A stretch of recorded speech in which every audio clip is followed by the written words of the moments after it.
When Sicil stepped out of her car, she found Sebastian waiting at her door, his expression a storm of emotions, surprise, hurt, and a hint of anger. His jaw was clenched, and the usual warmth in his eyes had been replaced by a deep-seated frustration. "Where were you this early in the morning?" he asked, his voice edged with skepticism, a hard edge to his words. Sicil hesitated, knowing her answer would not sit well with him.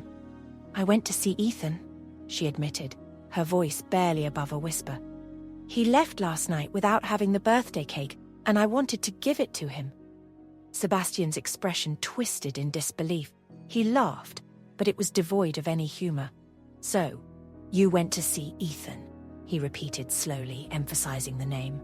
"At sunrise?" His voice rose with incredulity.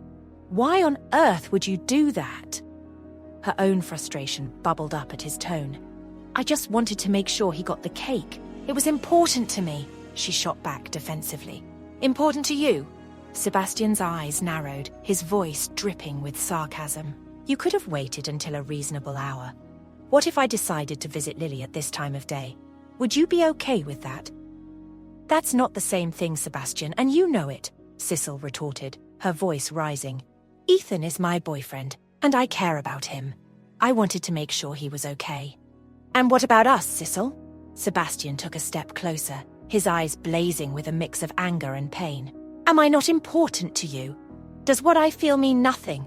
How am I supposed to trust you when you run off to him whenever you feel like it?" Sicil's breath hitched at his accusation. She felt the sting of his words, and her defenses crumbled. "I'm not trying to hurt you, Seb," she protested, her voice breaking. I saw Ethan leaving alone last night, and it didn't feel right to leave things like that. I care about him." Sebastian's jaw tightened, his fists clenched at his sides as he struggled to contain the wave of emotions crashing over him. "You care about him," he repeated bitterly. "But do you ever stop to think how your actions might affect me? I deserve better than this, Sicil. I've been by your side since we were kids, through every storm, every heartbreak. And when I wasn't here for those 5 years, I had no choice. I was fighting my own battles, but I never stopped thinking about you. And yet, the moment I was gone, you chose him. You didn't even give us a chance." Sicil felt a lump rise in her throat, his words piercing through her like daggers. She blinked back tears, her voice shaking with a mix of anger and sorrow. "You left, Sebastian," she cried out, "and I had no idea how you felt about us or if you were ever coming back. I was devastated. Do you think it was easy for me?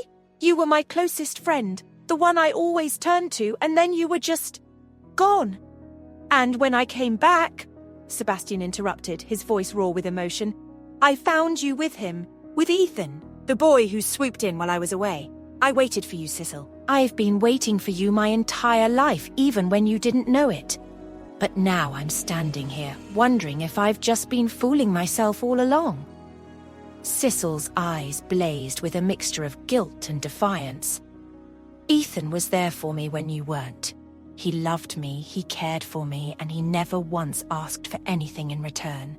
He's been nothing but kind and selfless. I can't just throw that away because you suddenly decided you want more. It's not fair to him. He's been nothing but devoted, and his love is unselfish." Sebastian's face contorted with pain. "And what about my love, Sicil? Do you think mine isn't unselfish? I've loved you longer than anyone. I've loved you without asking for anything back, without demanding you choose me. But I'm done standing in the background, done pretending I'm okay with watching you be with someone else, while I sit here hoping you'll see me the way I see you." Tears welled up in Sicil's eyes, her heart breaking at the raw honesty in his words. She took a deep, shuddering breath. "I didn't know, Sebastian. I didn't know how you felt. You never told me. And when you disappeared, I was left alone, confused. Ethan was there for me when I needed someone the most. It's not his fault that we had a misunderstanding. It's not fair to him to just walk away because you want me to." Sebastian's eyes softened for a moment, his anger giving way to a deep, aching sadness. "It was never about being fair," he said quietly. "It was about love. And I've loved you, Sicil, always. From the time we were kids to now. I've loved you through everything, even when it hurt, even when it felt like it was tearing me apart. and I still do." The silence between them stretched, heavy and suffocating. Neither of them knew what to say to bridge the chasm that had opened up between them. They stood there, both breathing heavily, their faces etched with pain and regret. The words they had exchanged were like broken glass scattered at their feet, sharp and irreparable. Sebastian took a deep breath, his shoulders slumping in defeat.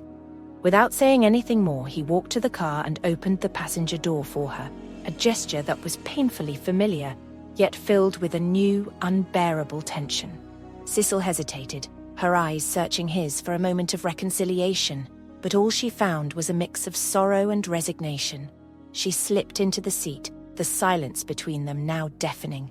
Sebastian closed the door gently before making his way around to the driver's side.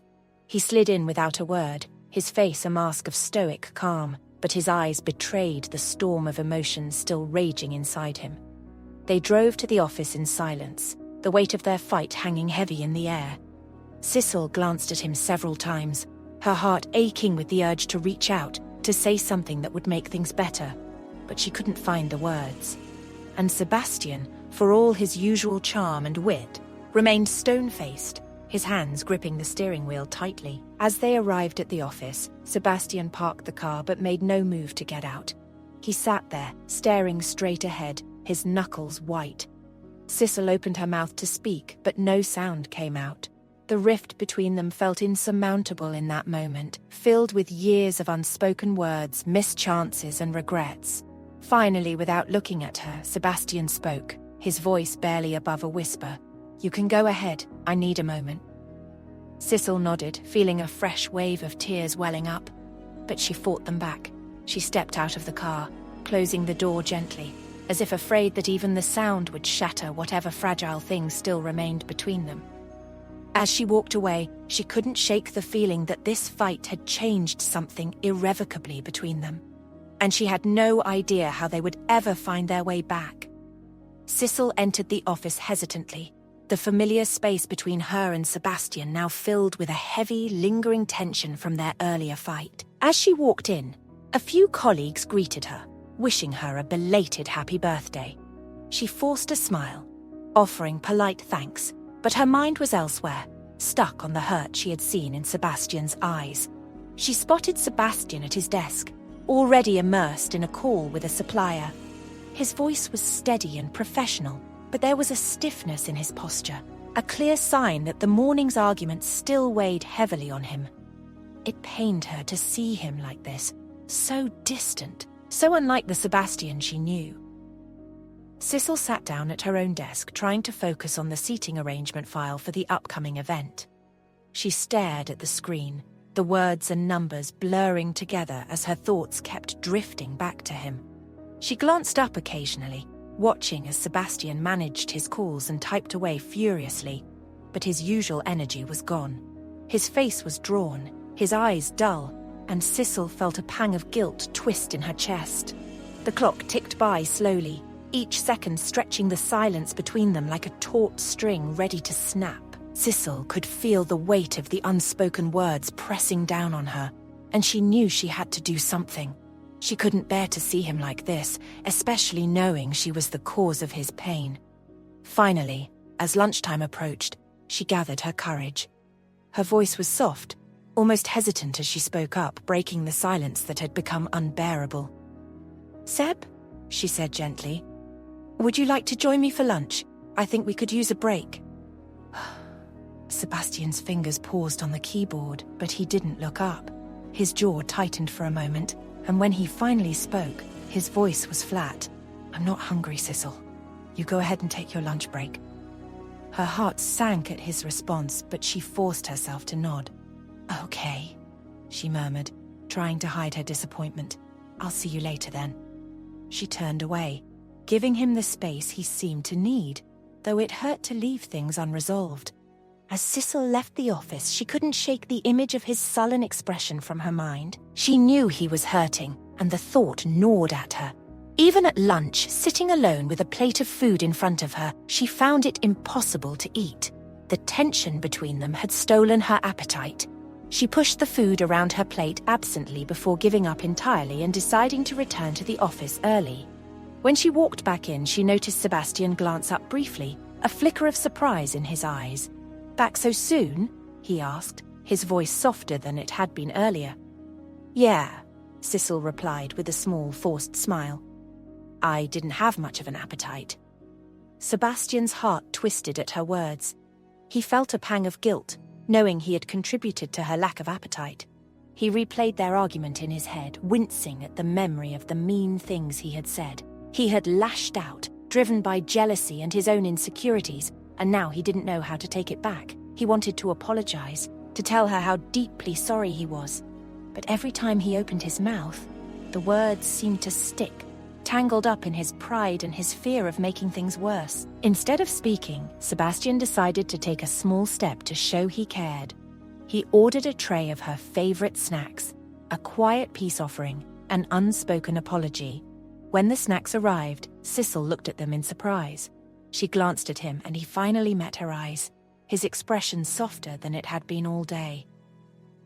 "Thank you," she said, her voice tinged with a mixture of gratitude and confusion. Sebastian gave a small, almost imperceptible nod. He wanted so badly to say more, to explain himself, to beg for her forgiveness. But he didn't trust himself to speak. He was afraid that if he opened his mouth, he might say something that would only widen the rift between them. So he stayed silent, channeling all his energy into his work, his fingers typing furiously on the keyboard as he tried to drown out the voice in his head that kept berating him. He watched her out of the corner of his eye as she hesitated. Nut didn't pick any of the snacks.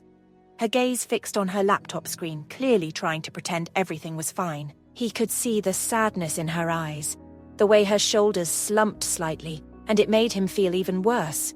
He clenched his fists under the desk, mentally kicking himself for being so harsh with her, for letting his emotions get the best of him. He had wanted to be there for her, to support her, but instead, he had only pushed her further away. The rest of the afternoon dragged on in uncomfortable silence. Sicil continued working on the guest list, stealing glances at Sebastian now and then, hoping for some kind of sign that they could talk, that he was ready to bridge the gap between them. But Sebastian kept his eyes trained on his screen, his face a mask of concentration, though inside he was anything but focused.